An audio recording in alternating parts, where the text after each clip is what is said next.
എന്താ ലടുക്കിക്കോ? देखा तो ऐसा लगा. മുറിയിൽ എന്താ ആപ്പിള് ഓറഞ്ചൊക്കെ? നിനക്ക് വല്ല അസുഖം? ആശുപത്രിയിലെ പ്രസവ വാർഡ് പോലെ ഉണ്ടല്ലോടാ. അത് അപ്പുറത്തെ മുത്തശ്ശി തന്നപ്പോ ഒരു തമാശക്ക് ഷോയ്ക്ക് വേണ്ടി ഇങ്ങനെ കുത്തിവെച്ചു. ടോംബ് ഹോംവർക്ക് ഒന്നുമില്ല നിനക്ക്? കഴിഞ്ഞു. ഓഹോ, എന്നാ പിന്നെ കിടന്നൂടെ? വന്നില്ല. ഉറക്കോ? അല്ല, മാലു. മാലു നിന്റെ കോടലി മാല ഞാൻ എടുക്കും.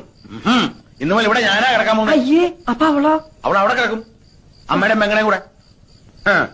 ഇപ്പഴാ നിന്റെ ഹോംവർക്ക് എനിക്ക് പിടികിട്ടിയത്. കയറി കിടക്കടാ. എനിക്ക് വരയ്ക്കാനുണ്ട്. തലവരെയായിരിക്കും അല്ലേ? മര്യാദ കയറി കിടക്കടാ. കറണ്ട് ബില്ലിന്റെ ലാഭങ്ങൾ നിന്റെ അച്ഛൻ ഉണ്ടാക്കിയതാ. മതി മതി, പതുക്കെ. ദേ, പകുതിയെങ്കിലും. ഞാൻ കുടിച്ചെന്റെ പകുതി കുടിക്കാൻ നീ ആരാ? എന്റെ ഭാര്യയോ? ബാബാ വേഗം കിടക്ക്. വേണ്ട.